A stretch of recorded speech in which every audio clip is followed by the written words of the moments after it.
El sábado 15, seguramente usted vio una escena impactante. Un edificio que se viene abajo como consecuencia de un bombardeo del ejército de Israel. Pues ese edificio albergaba no solamente a la principal agencia en idioma inglés, AP, sino a la televisora Al Jazeera y a otros medios. Ese edificio que se vino abajo, pues es una muestra de la irracionalidad que está ocurriendo en Gaza como consecuencia de los bombardeos del ejército israelí. Y hemos invitado esta tarde aquí a los periodistas, a nuestra colega Dima Khatib, periodista palestina, que representa ese derrumbe del edificio de Dima, que albergaba, por supuesto, las instalaciones de Al Jazeera y a otras agencias informativas. Buenas tardes. Claro, me recuerda inmediatamente el bombardeo de las tropas de los Estados Unidos a edificios de periodistas el 8 de abril de 2003 en Bagdad. Me recuerda también el bombardeo de los edificios de Al Jazeera en Afganistán durante, en aquel entonces, el inicio de la guerra contra Afganistán por parte de la OTAN. Es una práctica que obviamente usa el agresor para silenciar a los periodistas, para aterrorizar a los periodistas. En el caso de Gaza, han sido bombardeados 3 edificios de periodistas. El edificio donde estaban los periodistas de Associated Press, que es la agencia de noticias de los Estados Unidos, o sea, norteamericana, y Al Jazeera, y otros edificios donde había, y en este mismo edificio trabajaban otros medios locales, internacionales, y otro edificio donde estaban también otros medios, y ayer un edificio más de unas asociaciones de periodistas, blogueras, mujeres, también ha sido bombardeado. Entonces, el mensaje está muy claro. El mensaje es que no queremos que ustedes sigan informando sobre lo que está ocurriendo en Gaza. Ellos dieron menos de 1 hora para evacuar el edificio. Es una torre de las torres más altas de Gaza y nuestros periodistas de Al Jazeera fueron a ayudar a las familias, 60 familias que viven en el edificio, para sacar a los niños lo más rápido posible fuera del edificio. No tuvieron tiempo para sacar equipo, cámaras, cintas, y el dueño del edificio se comunicó en vivo, y esa grabación existe en línea, se comunicó en vivo con el oficial del ejército israelí que había mandado la advertencia y le pidió 10 minutos más para que los periodistas pudieran sacar algo de sus equipos, y el oficial le dijo ni 1 minuto más. Ahora, ¿qué pasa cuando bombardean a edificios de periodistas? Los propios periodistas son víctimas y forman parte de la historia. Son traumatizados, tienen miedo y se sienten ellos vulnerables. Pero nosotros, por supuesto, seguimos informando, y lo que me llama la atención, obviamente, es que sea la agencia de noticias norteamericana a que haya sido bombardeada. Cualquier otro país que hubiera hecho eso contra una agencia norteamericana, el gobierno de los Estados Unidos hubiera hecho yo no sé qué como respuesta. Pero en el caso de Israel, no. Israel sigue siendo impune, aún cuando está bombardeando edificios donde trabajan periodistas norteamericanos. En el caso de Associated Press, bueno, tienen tiempo cubriendo la región, pero en el caso específico de Al Jazeera, tenían muchos años y archivos de muchos años donde, pues obvio, se han documentado excesos de parte de Israel en la región. ¿Cómo nos comentas algo de lo que se perdió ahí en ese edificio? 15 años de archivos, 15 años de documentación de crímenes de guerra, de crímenes de lesa humanidad, 15 años. Obvio. No lo esperábamos, sinceramente, porque hay que ser muy audaz para hacer eso, delante de todo el mundo. Es que no tiene consecuencia esa acción, por eso que lo sigue haciendo Israel. Y sí, fue muy traumatizante porque nuestros periodistas cubrieron el bombardeo en vivo del edificio y vieron cómo se derrumbó el edificio delante de ellos en vivo. Es exactamente, a mí me hizo sentir lo mismo que sentí cuando nos bombardearon en Bagdad y mataron a periodistas en aquel entonces. Y nosotros nos hicimos nosotros mismos la historia del día y mientras, por supuesto, el ejército en aquel entonces seguía matando a más gente, nosotros estamos ocupados con lo nuestro, con nuestra pérdida. Eso es lo que pasa. Pero, ojo, Israel ha bombardeado en Gaza el único hospital donde se pueden hacer los test de COVID. Varios hospitales y varias clínicas. Es decir, que eso no es solamente contra los periodistas, es también contra los médicos. Y ha bombardeado el camino hacia el hospital principal de Gaza.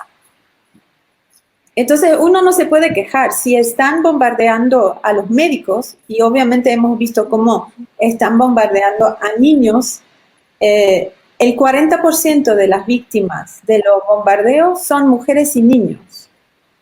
En sus casas.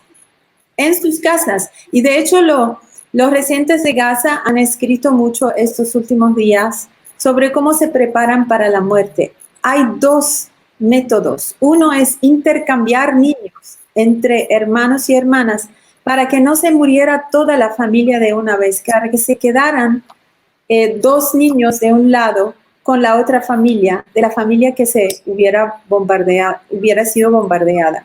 Y otro método es poner a toda la familia en un solo cuarto a dormir para que nadie sufra la pérdida del otro. Imagínense, esa es la vida diaria de la gente, lo que están pensando.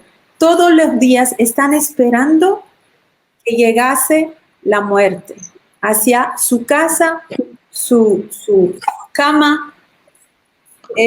Y lo que está haciendo Israel es de verdad bombardear edificios enteros hasta arrastrarlos al piso, ¿no? O sea, de verdad quieren destruir la topografía, digamos, de la ciudad, cambiar la cara de la ciudad.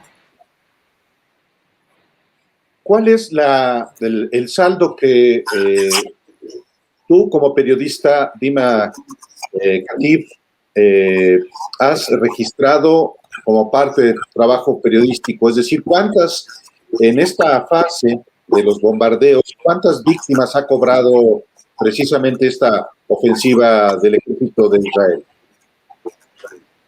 A ver, hay que tomar en cuenta que esta vez no es una confrontación solamente entre Israel y las facciones palestinas armadas en la Franja de Gaza. Hay que tomar en cuenta que lo que se está viviendo en este momento es una situación en toda la Palestina histórica. Déjenme explicar un poco lo que significa la Palestina histórica. Es la Palestina del pre-1948, del pre-Estado de Israel, donde vivían los palestinos antes de la llegada de los colonos judíos que trajo Gran Bretaña, que tenía el control sobre el territorio palestino, porque Palestina estaba bajo mandato británico. Ellos colonizaban a Palestina después de haber tomado esos territorios de los turcos en aquel entonces, y entonces ellos regalaron esa tierra a los colonos judíos que vinieron y en aquel entonces sacaron a 750,000 palestinos fuera de sus casas forzosamente. Fue un despojo colectivo, incluyendo a mi familia, mi padre, precisamente mi abuela, mis abuelos, mis tíos, mis tías, que nunca pudieron volver. Al día siguiente de haberlo puesto en la frontera, cuando intentaron volver, se les dijo que ya no es Palestina, que es Israel, que ellos no tienen derecho de vivir allá ni de entrar. Y hasta el día de hoy no podemos entrar. 750.000, que ahora somos 7 millones fuera. Y dentro de Palestina, hoy en día, hay un poco más de 7 millones que viven entre la Franja de Gaza, que son como 2 millones, y el Estado de Israel, que son como 2 millones también, que son ciudadanos israelíes, y la Cisjordania, donde viven casi 3 millones de palestinos, un poquito más, y allí es un territorio ocupado militarmente por Israel. En todas estas partes de Palestina, que llamamos la Palestina histórica, hay una tensión sin precedentes porque nunca hemos visto que toda Palestina, en todas estas divisiones geopolíticas, se haya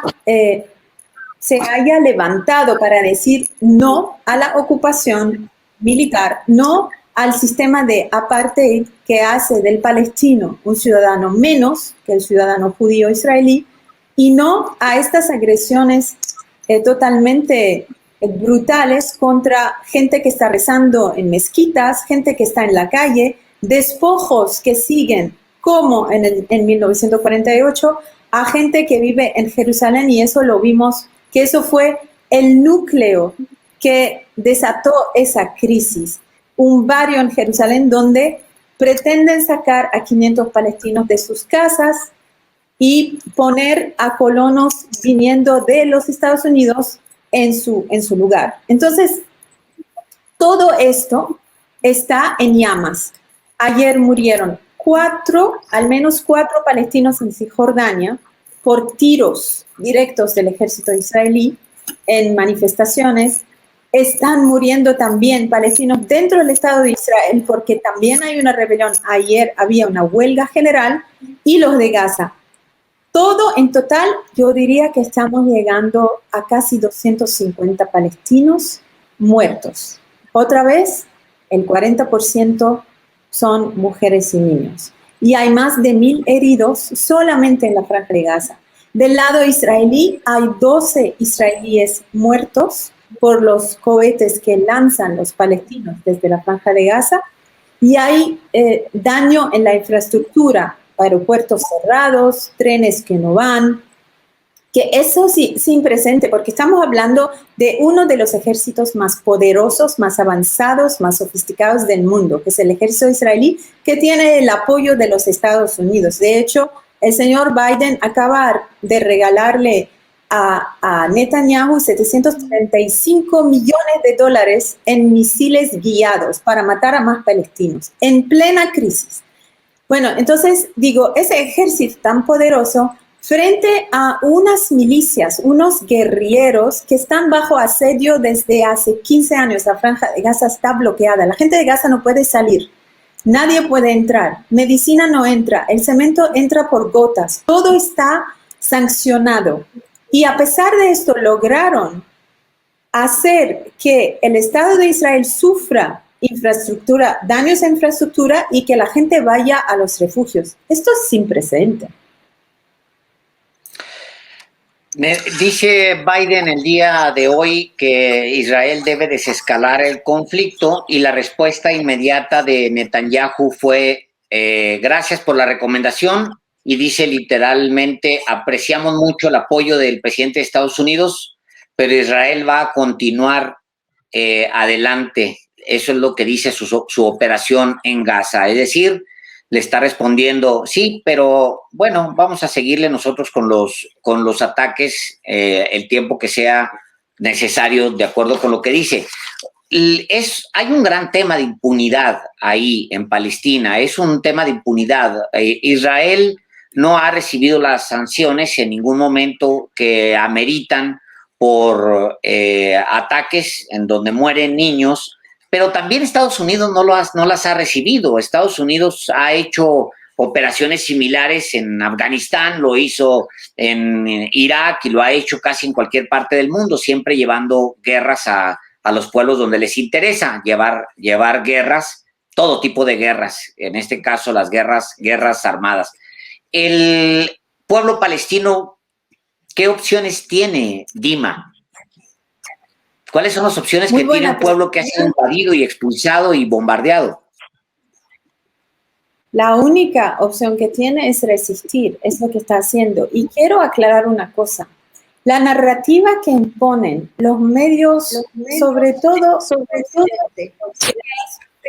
un conflicto entre Gaza e Israel, es un intento para desviar la atención de la realidad. Cuando uno habla de escalada, de tensión en Palestina, yo veo los soldados que entraron a la mezquita del Al-Aqsa y resultaron heridos, más de 300 palestinos que estaban rezando dentro de una mezquita sagrada. Yo veo el despojo forzoso a la gente en Jerusalén. Yo veo a los colonos que andan ahora en las calles de Israel cantando muerte a los árabes y van marcando las puertas de la casa de los árabes para ir a agredir y atacar estas casas de noche como hacían los nazis contra los judíos. Linchan a los palestinos, los están quemando hasta en sus casas y eso va con la protección de la policía israelí. Y veo también, obviamente, los bombardeos a Gaza. Para mí, todo esto junto es lo que constituye la escalada de tensión. No es solamente el bombardeo. Y ojo, Estados Unidos, que considera a Hamas como una organización terrorista, quiere también ponerlo o reducirlo, digamos, a esta historia de unos tarados terroristas que lanzan cohetes a un país fabuloso democrático. Pues no, señores, esta no es la historia. Por eso siempre hay que salir de esta terminología que usa el gobierno de los Estados Unidos y que usan muchos medios de comunicación. Se trata de una situación de ocupación militar ilegal desde hace más de 50 años. Se trata de robo de tierras, robo de vidas, se trata de crímenes de guerra, crímenes de lesa humanidad, de un estado de apartheid que los propios gringos, Human Rights Watch, ha determinado este año que Israel es un estado de apartheid. Hay palestinos que tienen que tomar un camino distinto al camino de los judíos, porque no son judíos. Imagínense en el siglo XXI, te indican por qué camino vas y son caminos verdes y difíciles, donde hay puestos de control entre tu casa y tu colegio, tu casa y la casa de tu madre, donde pusieron un muro. De hecho, querían construir un muro entre México y los Estados Unidos y era la misma empresa, por cierto, ¿no? Construyeron muros que dividieron pueblos, que tú vives al lado de tu vecino y de repente tu vecino está del otro lado del muro. Esa es la situación que se vive en Palestina. Estos bombardeos y cohetes no es nada más una manifestación de dónde hemos llegado. Entonces, ¿qué opciones tienen los palestinos? Resistir electrónicamente. Vemos que Facebook, Instagram y YouTube nos está restringiendo el acceso a la audiencia. A mí me ponen una advertencia sobre mi contenido, sobre Palestina, para que la gente no lo abriera. Y no tiene nada, no tiene violencia. Están practicando censura electrónica, entonces hay que seguir resistiendo electrónicamente, mediáticamente. Estos jóvenes que armaron la campaña desde Sheikh Jarrah, el barrio de Jerusalén, donde están todavía las familias resistiendo, son los que están llevando esa batalla dentro de un vacío total de liderazgo palestino político. Y ojalá no tengamos liderazgo, porque los liderazgos no nos han llevado a nada hasta ahora. Estos palestinos jóvenes que están actuando por todo el territorio palestino, en la Palestina histórica, y nosotros afuera, trabajando juntos sin comando central, es lo que hay que seguir haciendo. Y lo que está haciendo el pueblo palestino es defenderse, y tiene el derecho de defenderse. Siempre lo dice Biden, que Israel tiene el derecho de defenderse, pero si es el agresor y el pueblo palestino es quien el derecho de defenderse. Eso es lo que tenemos como opción. Y yo veo el camino abierto hoy más que nunca a una verdadera solución, donde los palestinos puedan tener derechos colectivos e individuales básicos de vida, salir de tu casa y no ser parado, que no te pare un soldado, salir de tu casa y que no te maten, poder viajar, poder salir de Gaza para ver tu familia en Cisjordania o ir a Jerusalén para rezar. Los palestinos no pueden hacer eso. Yo no puedo entrar a Palestina. Ellos de Gaza no pueden salir de Gaza. Los de Cisjordania, si van a Gaza, no pueden regresar a Cisjordania. Los de Gaza no pueden ir a Cisjordania. Los de Cisjordania no pueden ir a Jerusalén. Y así, es una locura. Y, por supuesto, la narrativa que se ha impuesto es efectivamente la hegemónica, la que Estados Unidos, junto con Israel, ha impuesto pues, a través de los principales medios de Occidente. Y la visión, por supuesto, palestina, que en este caso pues estamos platicando contigo, Dima, tiene que ver justamente con pues, el derecho a defenderse sin los recursos que tienen justamente el agresor. Y en términos informativos, tú que estás al frente de los canales en español de Al Jazeera, ¿qué tanto efectivamente la información desde el punto de vista palestino tiene en términos de penetración en el mundo? Porque este es un asunto que no solamente concierne a esa región del planeta, sino al planeta entero. Primero invito a todos a que nos sigan para saber más de Palestina. Nuestro canal se llama AJ Plus y está en Facebook, está en YouTube, está en Twitter, está en Instagram. También tenemos AJ Plus en francés, en árabe, en inglés. Yo dirijo estos canales en estos 4 idiomas para los jóvenes, justamente para que se empoderen de la información. Es una batalla eso de informarse. Porque fíjense que ellos están metidos por todas partes. Yo ayer tuiteé algo sobre el paralelismo entre las Malvinas y Palestina, que a mí me parece muy válido, ¿no? Lo que hicieron los británicos en las Malvinas es sacar a la gente original de allá, a los argentinos, y reemplazarlos por colonos que vienen de otra parte del mundo, por fuerza. A mí me parece que es un paralelismo muy válido históricamente. Igual cuando llegaron los españoles o los portugueses a América Latina y querían tomar el control de territorios, de tierras que no son de ellos, de recursos, castigando a los indígenas, los pueblos originarios de la tierra. Es la misma cosa, es el mismo colonialismo de asentamientos, de colonos. ¿Qué pasa cuando publicamos esas cosas, cuando yo tuiteo? Hay un ejército electrónico que viene y ataca. Y es muy organizado. O sea, tuitean cosas bien preparadas y van en grupos. Antisemita, terrorista. Y bueno, te salen con toda vaina, como se dice en Venezuela, para que la gente no tenga confianza en ti. Y porque tienen miedo, le aterroriza ver la verdad cuando la publicamos sobre la historia de Palestina, corregir la narrativa. Entonces, el desafío es aquí, es cómo llegar a la gente en el mundo entero. Yo creo que la gente ya no es como antes, que se cree todo lo que se dice, va y busca. Y que se difunda la información, porque es importantísimo. Vi en el Congreso de los Estados Unidos el jueves a congresistas que hablaban del pueblo palestino usando términos como resistencia, ocupación, apartheid.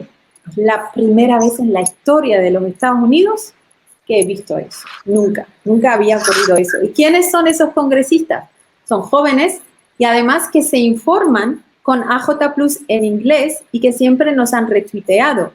Y sabemos que ellos ven nuestros videos y escuchan.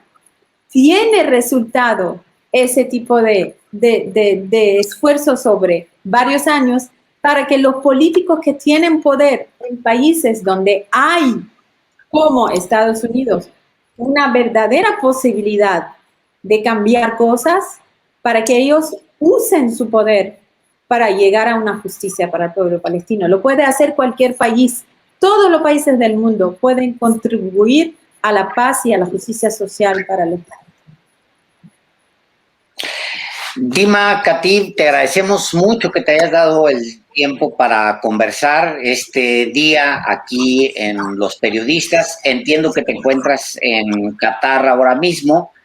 Pues te saludamos, te abrazamos hasta allá. Muchísimas gracias. Gracias. Gracias. Muy buenas tardes. Buenas tardes.